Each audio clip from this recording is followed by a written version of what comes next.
Joash, king of Judah. Joash, also known as Jehoash, whose name means Yahweh is given, was a king of Judah who ascended to the throne in extraordinary circumstances. He was the only surviving son of King Ahaziah of Judah, having been hidden as an infant from the murderous purge carried out by his grandmother, Athaliah.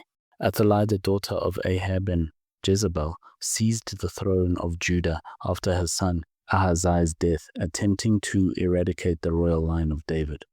However, Joash, a mere infant, was rescued by his aunt, Jehosheba, sister of Ahaziah and wife of Jehoiada the priest, and hidden for 6 years in the house of the Lord. During these years, Athaliah reigned over Judah. When Joash was 7 years old, Jehoiada the priest orchestrated a courageous plan to overthrow Athaliah and restore the rightful Davidic king. He rallied the commanders of the hundreds, the Karites, and the guards, swore them to an oath, and revealed the hidden child king. They armed the people, placed Joash in the temple, and publicly crowned and anointed him, crying, "Long live the king." Athaliah, hearing the commotion, came to the temple, cried, "Treason, treason," but was captured and executed outside the temple grounds. Jehoiada then made a covenant between the Lord, the king, and the people. They then proceeded to destroy the temple of Baal and its altars and images, killing Matan, the priest of Baal. This marked a significant religious revival in Judah. Joash reigned for 40 years in Jerusalem. During the years that Jehoiada the priest was alive, Joash did what was right in the eyes of the Lord. His most significant act during his period, initiating the repair and restoration of the house of the Lord, which had fallen into disrepair and defilement during Athaliah's reign. He commanded the priests and the Levites to collect money from the people for this purpose. When the priests were slow in gathering the funds, Joash and Jehoiada established a system where a chest was placed at the gate of the temple and contributions were collected and used directly for the temple's repairs, bypassing the priest's hands for direct oversight. This project was carried out faithfully and effectively, restoring the temple to its proper state. However, the positive trajectory of Joash's reign tragically reversed after the death of Jehoiada. Without the wise guidance of his mentor, Joash allowed the princes of Judah to influence him.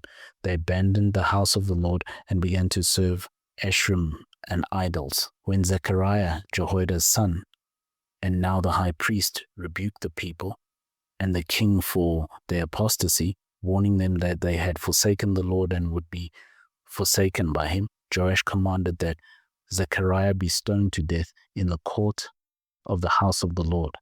This act was a grave betrayal of the covenant and a profound act of ingratitude for Jehoiada's lifelong service and protection. As a consequence of his unfaithfulness, God allowed the Arameans under Hazael to attack Judah. The Arameans, though a small force, defeated a much larger Judean army, plundered Jerusalem, and took a large sum of money from Joash.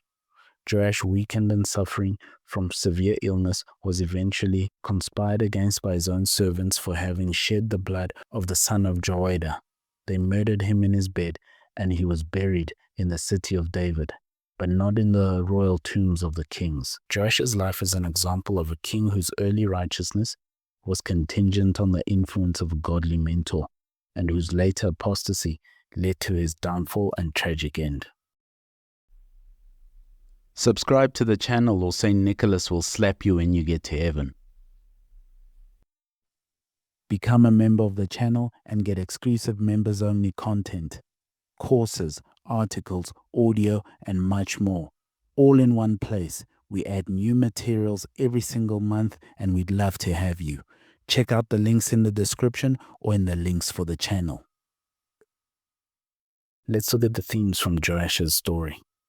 First, the importance of godly mentorship. Joash's early success and faithfulness were directly tied to the wise and righteous influence of Jehoiada the priest, highlighting the crucial role for spiritual guidance. Vulnerability to bad counsel. After Jehoiada's death, Joash easily succumbed to the negative influence of the princes, demonstrating the danger of turning away from God's counsel. Restoration and revival. His reign began with a powerful restoration of true worship on the temple, but his spiritual revival proved to be tragically temporary. Ingratitude and betrayal. Joash's command to murder Zechariah, Jehoiada's son, is a shocking act of ingratitude and betrayal against a family who saved his life and restored his kingdom. Consequences of apostasy. His turning away from God led directly to divine judgment, military defeat, and ultimately his assassination in his own bed. Divine preservation of the Davidic line. Joash's miraculous survival as an infant underscores God's faithfulness in preserving the lineage of David through whom the Messiah would come. The last theme. A state of the kingdom reflects the king's heart.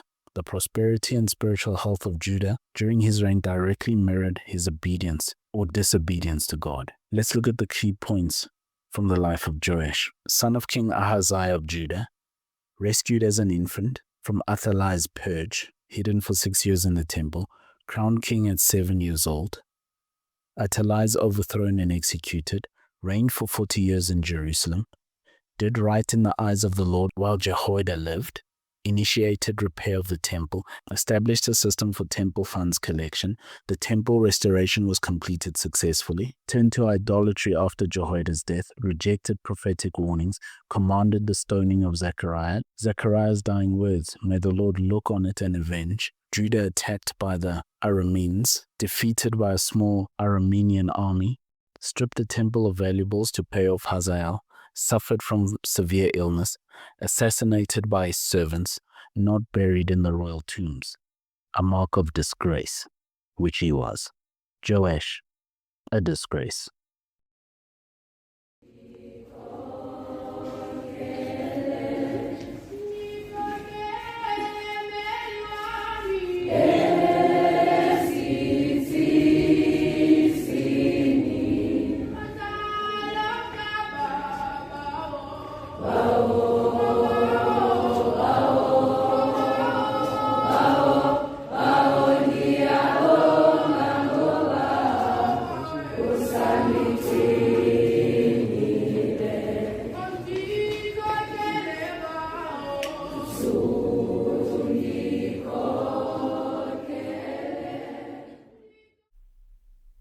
Subscribe to the channel or St. Nicholas will slap you when you get to heaven.